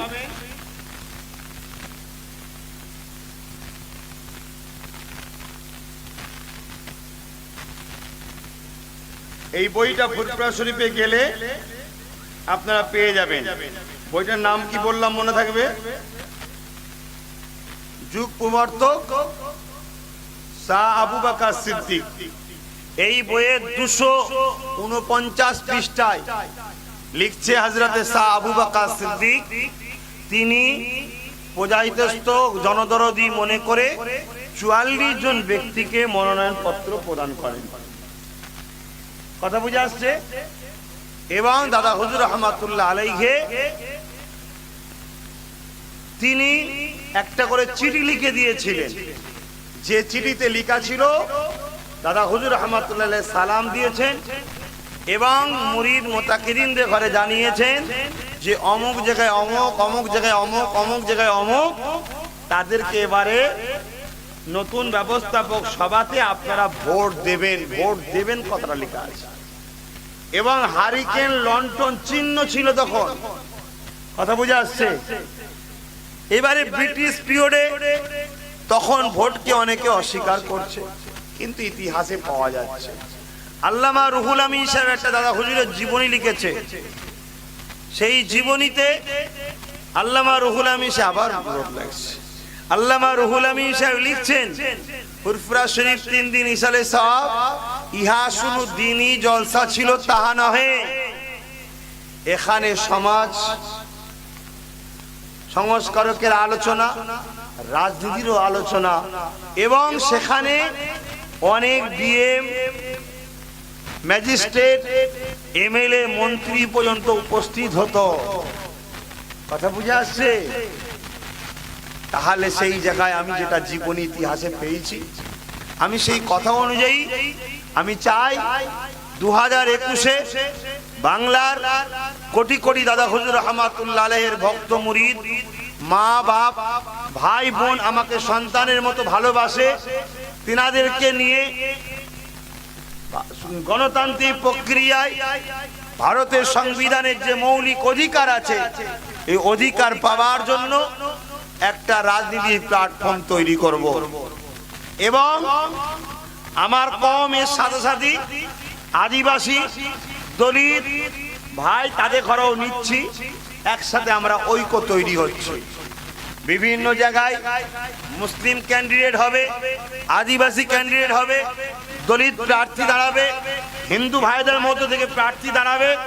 এইভাবে একটা গণতান্ত্রিক প্রক্রিয়ায় ধর্মনিরপেক্ষ দেশে ধর্মনিরপেক্ষ একটা দল তৈরি করে যেখানে কারোর উপরে জুলুম না হয়, একটা যাতে দুর্নীতি মুক্ত সমাজ করা যায়, এই কাজে আমি 2021-এ 44 জায়গায় প্রার্থী দিবার চিন্তা ভাবনা করেছি। আপনারা আমার আব্বা হন, ভাই হন, আমি আপনাদের কাছে জানতে চাইছি আপনাদের সন্তান, আপনাদের ভাই এই কাজটা করছে, ভুল করছে না ঠিক করছে? একটু আল্লাহকে সাক্ষী রেখে বলবেন কারা বলছেন ঠিক। যারা ঠিক বলছেন হাত তুলবেন। ঠিক বলছেন তো নাকি? আমি ভুল করছি না তো? হাত নামান। তাহলে আমি যখন ঠিক করছি তাহলে আমার কাজকে আপনাদের সাপোর্ট করছেন। সাপোর্ট যখন করছেন তাহলে নিশ্চয়ই আপনাকে আমি কিছু কাজ দিয়ে যাচ্ছি, কাজগুলো আপনার করতে হবে। সর্বপ্রথম কাজ হলো আপনারা নিজ নিজ মা বোন বাপ ভাই নানা নানি খালা খালু আত্মীয় স্বজনকে বুঝান। দ্বিতীয় নম্বর কাজ হলো 5 ওয়াক্ত নামাজ পড়বেন, পড়ে আমার জন্য দোয়া করবেন, আল্লাহ যেন জালিমদের হাত থেকে আমার জান মাল ইমানের জন্য হেফাজত করে এবং আল্লাহ যেন আমাকে কামিয়াব করে, ন্যায়ের পক্ষে চলার তৌফিক দেয়। বলুন আমিন। 3 নম্বর কথা হলো ঠিক দিনে ঠিক সময়ে সবাই দলবদ্ধ হয়ে একসাথে যাবেন। যখন ঠিক কাজ করছি ভাইজান যাকে যাকে বলবে, বাবাজি যাকে যাকে বলবে, যেখানে তাকে তাকে ভোটটা দেবেন। আশা করছি সাথে আছেন আপনারা তো। যাক, আমি কথা সংক্ষেপ করব, তথাপি আবার বলছি, যদি আমার এই কর্মকাণ্ড ভুল লাগে আমাকে বলবে, কিন্তু আমাকে যদি জিজ্ঞেস করেন ধর্মীয় ব্যাপারে কোনো অসুবিধা আছে কি, আমি বলবো 100% কোনো অসুবিধা নেই, যায় এবং মহান কাজ। বলুন সুবহানাল্লাহ। দাদা হুজুর 5 হুজুর, দাদা হুজুরও করেছেন, তার জীবনীতে পাওয়া গেছে, ভাই পড়েছি বললাম। এবং মেজো হুজুর পীর কেবলা দাদা হুজুরের একটা জীবনী লিখেছে, আমার বাকিউল্লাহ চাঁদান হুজুর জীবনীটা প্রকাশ করেছে। তাতে লেখা আছে মোজাদ্দেদ জামান দাদা হুজুর রহমাতুল্লাহ আলাইহির রাজনীতিতে খুব গভীর সম্পর্ক ছিল। শুনছেন ভাই? আরে যখন শরিয়াতে এটা হালাল, তাহলে দাদা হুজুরের সম্পর্ক থাকাতে অসুবিধা কোথায়? কিন্তু এই বোকা মূর্খগুলোকে বুঝিয়েছে পীর সাহেব শুধু তসবিহ টানবে আর ফু দেবে, ইমাম সাহেবের কাজ শুধু নামাজ পড়বে, আর আমরা নেতারা যখন যাব হুজুর আর ইমাম সাহেব শুধু দোয়া করে যাবে যাতে আমরা ঝেড়ে খেতে ভালো করে পারি। এই কথা বুঝছেন না? বলছেন খুব ঠান্ডা মাথায় বুঝুন। আজকে আবার বলে যাচ্ছি, কেউ যদি মনে করে আমি 100% ইসলামের সব কাজকে আমার জীবনে বাস্তব রূপ দেবো, তাহলে সে রাজনীতি থেকে দূরে থাকলে 100% কাজ কখনোই করতে পারবে না। কারণ রাজনীতি হলো ইসলামের একটা পাঠ। শুনছেন না? আজকে বর্তমান পরিস্থিতিতে যেভাবে রাজনীতির পাওয়ার নিয়ে মসজিদের উপরে অ্যাটাক হচ্ছে, মাদ্রাসার উপরে অ্যাটাক হচ্ছে, এটা কি ধর্মের সুশ্রী নয়? আজকে আপনি রাজনীতি করতে এসেছেন, দেশ সেবা করুন, দেশবাসীর সেবা করুন। আপনি কেন বললেন মসজিদে লাউড স্পিকারে আজান হবে না? আপনি কেন চুচুড়ার মসজিদে তালা মারলেন? আপনি রাজ শক্তি যদি আমার মসজিদকে তালা মারতে পারেন, আপনি রাজ শক্তি দিদি 3000 মসজিদকে ভাঙবে বলেন, আপনি যদি রাজ শক্তি দিয়ে মাইকে আজান দেওয়া বন্ধ করতে পারবেন বলেন, আপনি যদি রাজ শক্তির ক্ষমতায় বলেন মুসলমানদের ঘাড়ে লাথি মেরে বার করে দেব, তাহলে তাদের ওই পাটাকে রুকার জন্য, তাদের ওই আজান বিরোধী চক্রান্তটাকে, তাদের নোংরা মসজিদে কালো যে হাত তাদের তালা মারছে, এইগুলোকে রুকার জন্য আমাদের ঘরের রাজ পাওয়ারের দরকার আছে না নাই? আপনি রাজনীতি করতে এসেছেন, আপনি কেন মুসলমান হিন্দু করছেন? আপনি হিন্দু এলাকায় যেভাবে শিক্ষা প্রতিষ্ঠান করবেন, উন্নয়ন করবেন, আপনার উচিত মুসলিম এলাকাতেও শিক্ষা প্রতিষ্ঠান উন্নয়ন হবে, আদিবাসী এলাকাতেও শিক্ষা প্রতিষ্ঠান হবে, উন্নয়ন হবে, দলিত এলাকাতেও শিক্ষা প্রতিষ্ঠান হবে, উন্নয়ন হবে। আপনি তো দেশবাসীর উন্নয়ন করতে এসেছেন। আপনি যদি রাজশক্তি মনে করেন মুসলিম দলিত আদিবাসীদেরকে দেখবো না, বাকি সবাইকে দেখবো, বাকি অমুক অমুককে দেখবো, তাহলে জানতে হবে আপনারা বিশেষ একটা রাজনীতির দল করে বিশেষ একটা সম্প্রদায়ের ফায়দা পৌঁছাতে চাইছেন। আপনি যদি রাজশক্তি দিয়ে আমাদেরকে বঞ্চিত করতে চান, তাহলে আমাদেরও দায়িত্ব রাজশক্তি দখল করে আমরা নিজেদের অধিকারটাকে কেড়ে নিতে হবে, ঠিক না বেটি? তাহলে আপনি যদি রাজশক্তি রাজনীতি করেন ধর্মের দোহাই দিয়ে, তাহলে আমি কেন পারবো না? আজকে বলুন, এই যে কথা কোনো বলছে অসুবিধা হচ্ছে নাকি? না, বিজেপি চলে আসবে, খবরদার বলবেন না ভাইজান, খবরদার বলবেন না বাবাজি, বিজেপি চলে আসবে, কি গো বলবেন না? ঠিক আছে, তাহলে বলবো না।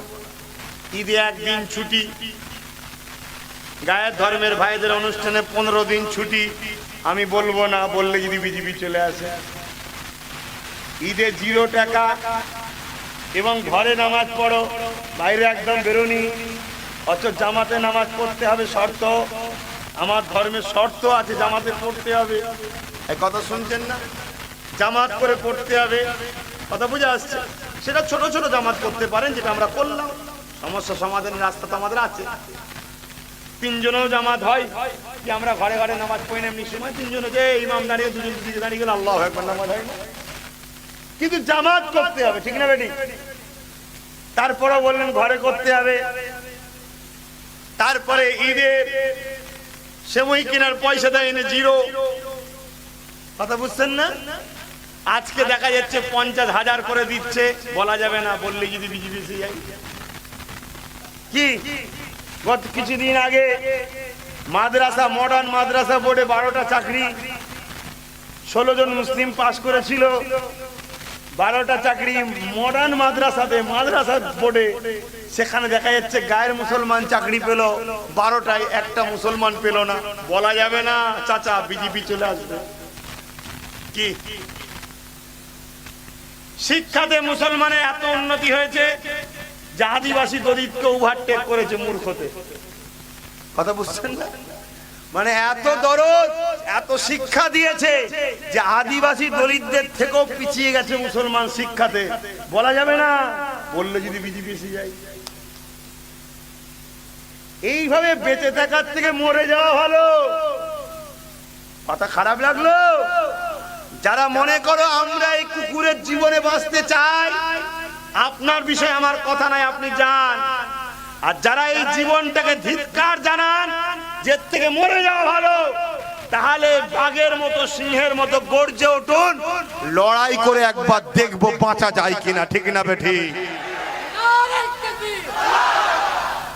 কথা বুঝে আসছে? অনেক হয়েছে, অনেক হয়েছে। এর সুবিধার জন্য ওকে সরিয়েছি, ওর সুবিধার জন্য একে সরিয়েছি, এর সুবিধার জন্য ওকে সরিয়েছি, আর কারো বিষয়ে ভাবতে পারবো না। নিজের অধিকার নিজেকে বুঝে নিতে হবে। কে আসবে, কে থাকবে, কে যাবে, ওসব দেখার দরকার নেই। কেউ যদি মনে করো বিজেপিকে রুখতে হবে, তা মুসলমানের একা রুকার দায়িত্ব না সবার। তাহলে বামপন্থ সিট দিলে বিজেপি আসবে না, কংগ্রেস সিট দিলে বিজেপি আসবে না, টিএমসি সিট দিলে বিজেপি আসবে না। হাড়ি লন্ডন হারকিন কুলো তালা চাবি কত প্রার্থী হচ্ছে, বিজেপি আসবে না। আর আব্বাস সিদ্দিকী প্রার্থী দিলেই বিজেপি আসবে। এ ধান্দাটা বুঝতে বাকি আছে? কেন? বিজেপি তো আসবে, কিন্তু আব্বাস সিদ্দিকী যদি জিতে যায়, বিজেপি এসেও কিছু করতে পারবে না। তাই একটাকে বোকা বানিয়ে রুখতে হবে, কথা বুঝছেন? আতে কেউ যদি মনে করো যে বিজেপি রুখতেই হবে, সবাই মিলে এক জায়গায় হই না, বাম, কংগ্রেস, টিএমসি, আরো যত ছোট খাটো আছে সব এক জায়গায় হয়ে যায়। কি এক জায়গায় হয়ে যে সিট ভাগ করা হবে, যার যত সংখ্যা হবে সে তত বেশি সিট নেবে। কি কি কার যার 10টা লোক আছে একটা 10টা সিট পাবে, যার 50টা লোক আছে 50টা সিট পাবে, যার 60টা লোক আছে 60টা সিট পাবে, ঠিক না বেটি? লাও সবাই মিলে এক হয়ে যায়। কি গো, বর্তমান যিনি নেত্রী ক্ষমতায় আছে উনারই তো উচিত সবাইকে ভালোবেসে ডেকে একটা মিটিং করে, বাবা আসেন আমরা সবাই মিলে মিশে কাজ করি। কি এদিকে সবাইকে মেরে ঘরে ঢুকিয়ে দিচ্ছে আর বিজেপি হু করে বাড়ছে, উনি ঘুমোচ্ছে। এক কথা বুঝছেন না, বোঝেন না? মুসলিম পাড়ায় আহলে সুন্নাত ওয়াল জামাত নবীর সংগঠন। নবীর সংগঠন বলতে রাসূলের পাক সাল্লাল্লাহু আলাইহি ওয়াসাল্লাম যে দল রেখে গেল সেই দলের কর্মকাণ্ড আমরা করছি, ঠিক না বেটি? আহলে সুন্নাত ওয়াল জামাতের দলটা আমার নাম নাকি? এ তোমার রাসূলুল্লাহর সেই জান্নাতি দলের নামের অনুসরণ করে নাম, ঠিক না বেটি? তাহলে সেই দলেরই কাজ হচ্ছে তো নাকি? সেই সংগঠনকে বিরোধী করার জন্য মুসলিম পাড়ায় বলছে আব্বাস সিদ্দিকীর সংগঠন বাড়ছে, বিজেপি এসে, ও মুসলমান পাড়ায় বিজেপি এসে যাচ্ছে, আর ওই পাড়াতে কোনো ঝগড়া নেই। তার মানে কি যেই আসুক লাভ মূলত তো ওদেরই হবে। আর এ পাড়ায় যদি বাই চান্স যদি আব্বাস সিদ্দিকী চলে আসে, কথা বুঝছেন না, তাহলে তো গরিবদের উপকার হয়ে যাবে। এই যে 22 থেকে 30,000 কোটি টাকা লুটে খাওয়া বন্ধ হয়ে যাবে। আমি বুঝাতে পারছি? মাতুয়া ভাইদের, দলিত ভাইদের, বন দপ্তরের যে টাকা আছে আদিবাসীদের দিতে হবে, হিন্দু ভাইদের দেওপত্য সম্পত্তি আছে দিতে হবে। এগুলি লুটে পুটে খায় তো খাওয়া বন্ধ হয়ে যাবে। তাহলে সেই জায়গায় মানুষের স্বার্থে, গরিবের স্বার্থে, দেশবাসীর স্বার্থে আমি এই কাজ করছি। আপনাদেরকে আমি দাওয়াত দিলাম, আপনারা প্রতিটা বুথে বুথে ইউনিট তৈরি করুন। একটাই কথা বলবেন, যার যাকে ভালো লাগে সে তার দল করবে, এর নাম হলো গণতন্ত্র, ঠিক না বেটি? যদি কেউ আমায় বাধা দেয় সে অবশ্যই গণতন্ত্রকে হত্যা করছে, গণতন্ত্রকে যে হত্যা করছে অবশ্যই সে দেশদ্রোহী। তো যাক, আজকে আমার ঠিক শরীরটা ভালো লাগছিল না, কেন আমি একটাই ঘরে ঢুকেছি, আমি ছিলাম না, একটু কাজ করছিলাম, একটাই ঘরে ঢুকেছি, কোনো রকম ভাবে একটু নাকে মুখে দিয়ে তাড়াতাড়ি করে আবার ফ্রেশ হয়ে চলে এসেছি, কথা বুঝলেন? ওই জন্য আমি ঠিকভাবে আজকে কথা বলতে পারলাম না। তারপরেও কিন্তু 2 ঘন্টা আলোচনা আল্লাহ করালেন। কথাবার্তায় যদি কেউ কষ্ট পান আল্লাহর রাস্তায় মাফ করবেন। কেউ কষ্ট পেলেন নাকি? আমার জন্য দোয়া করবেন। আমি যে কাজ করছি আগাই, আপনারা সাথে থাকবেন, পিছনে থাকবেন না সাথে থাকবেন? হ্যাঁ, সাথে থাকতে হবে। পিছনে থাকলে বাবা গাড় ফুটতে দেরি হবে, পিছন থেকে পালাবেন, ফেঁসে যাব। আমাকে ফাঁসাবেন নাকি? হ্যাঁ, ফাঁসাবেন নাকি? তাহলে ঠিক দিনে ঠিক সময় যাবেন তো? যদি বলেন যে ভাইজান ভোট দিতে দেবে না বলছে, কি হবে? যদি কেউ বলে ভোট দিতে দেব না, সে দেশের পক্ষে না বিপক্ষে? দেশ বলেছে তুমি তোমার ভোট দাও, কে বলেছে? আর সে বলছে দিতে দেবো না, তাহলে সে দেশের বিরুদ্ধে। যারা দেশের বিরোধী তারা দেখারে কি বলা হয়? দেশদ্রোহী। দেশদ্রোহী